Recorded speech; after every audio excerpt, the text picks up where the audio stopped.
Okay, so when were you in the Ryder Cup? Which years? I played 1983 when I was only 20 years old, which was fantastic. And lucky enough, I got paired with Seve Ballesteros and played 4 games with him, foursomes and fourballs, and we won 2.5 points out of 4. Fantastic. Which was fantastic, yeah. How did you come to be? Were you playing golf all your life? Yeah, I started when I was about 8 and 9, and you know, I did quite well as a junior and as an amateur. And then I had a good year in 1983, which, you know, was a Ryder Cup year, and it got me. I finished second in the TPC to Bernard Langer, and that got me in the last, you know, counting points. That got me in the Ryder Cup in '83. As a 20-year-old, it must have been absolutely terrifying. Were you terrified? Can you I wasn't actually, no, because when you're young, you're full of confidence and everything. And I didn't know. I'd been to a Ryder Cup as an amateur, but I didn't realise how pressurised it was. I was more nervous when I played again in '85 because I knew the pressure of it. But you know, because there's 12 in a team, but only 8 play on the first 2 days, Friday and Saturday, and then all 12 play the last day in the singles. So the first 2 days I thought, well, I might play a couple of games and I might play with whoever. You know, obviously Faldo was in the side, Sandy Lyle, Ian Woosnam, Langer and Seve are the big 5. And Jacqueline paired me with Seve the first morning, because I didn't know I was playing 4 games with him. And he paired me the first morning, and we lost to Tom Kite and Calvin Peete. So I thought, well, that I might not play in the afternoon. And he paired me again with him, and we won. And he paired me again with him the next morning, and we halved.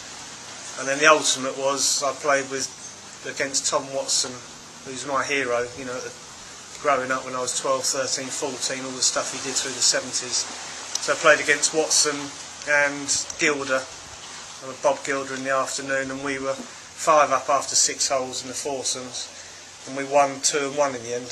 So 2.5 points out of 4 was pretty good. Fantastic. Obviously he let me down a little bit.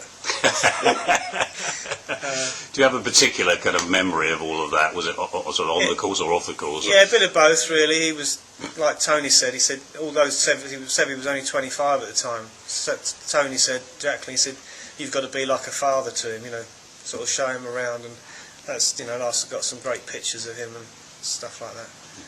But no, fantastic memories. And Seve at the time was like Tiger Woods, you know, was a couple of years ago. He was the best in the world. He was a Masters champion at the time. He'd won the British Open. Yeah, amazing. And Seve was the character, you know. Yeah, yeah. And what about in 1985? What your memories with that? 85, again, you know, because we lost by a point in '83, and we come because of Europe. It'd only been the European side for 4 years, because it started in 1979 being just a Europe side, because it was only Great Britain and Ireland before that. So that was the closest Europe come to winning it for 28 years. Wow. So when we won it in '85, it was 28 years ago that Britain and Ireland had won it in Lindricht, up near Yorkshire, you know. But yeah, going into '85 was fantastic. There was other Spaniards played that year, so Seve got paired with Canizares, I think it was, a couple of Spaniards, and I was paired with Woosie, Ian Woosnam. So I had 3 games with Woosie.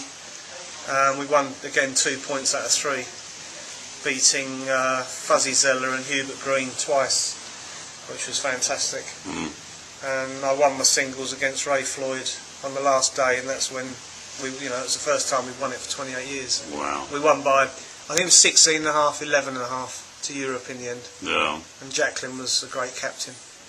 I mean, what everybody wonders about, particularly if you don't really know about golf, when you see these things on the television, and you know there is so much riding on this thing. Yeah. How do people stand the pressure? Yeah, well, like I said earlier, I found the pressure harder the second time, because I knew, you know, and obviously 40,000 people turned up the last day at the Belfry, and it was like, you know, we were escorted from the practice ground to the first tee by a policeman, and you know, I thought, this is unreal.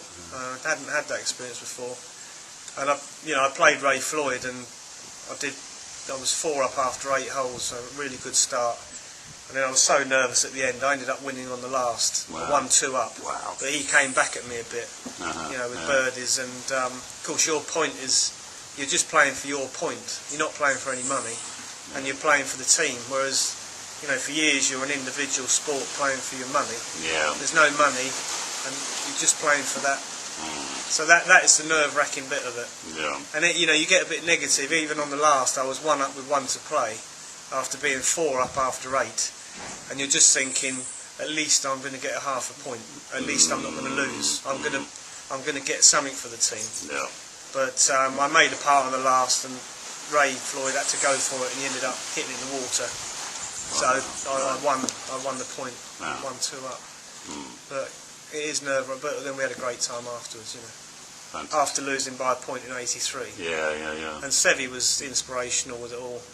When we'd lost in '83, he said, "No, this is like a victory, you know, because we've lost by a point, but this is we've come really close." Yeah. Then, of course, in '87, I just missed that side. I won the European Open the week after it was picked. So, got a nice note from Jacqueline. You know, shame he didn't make it, and we'd loved you to have been there, but. The side was already picked when I won the European Open. And then, of course, Seve went over there, and that was the first time Europe won it in America. Right. First time ever in all the history of it. What's been your greatest moment, single moment, if you had to pick one of your career? That would be, '85 would be one of them, and then obviously winning the European Open and the PGA. I won the Dutch Open as well, but the two big ones were European and the PGA. Oh. When I got in a position to win, I just took my chance, really.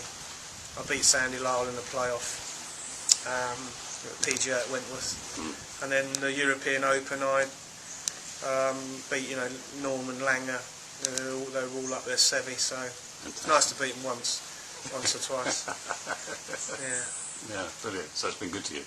Yeah, it was good in those days. Yeah, and then I had a few bad times, health and stuff, and it's just sport really. Injuries, you know, you go through it all. Yeah. I had tonsillitis. And it's very stressful what you do, but you just got to learn to handle it, you know. And if you have fun, that's the best thing. If you try and have fun and enjoy it, you play better. If you try too hard, then it doesn't work. It's like anything, I think. Yeah. Fantastic. Yeah. That's brilliant. Thanks very much. Thanks.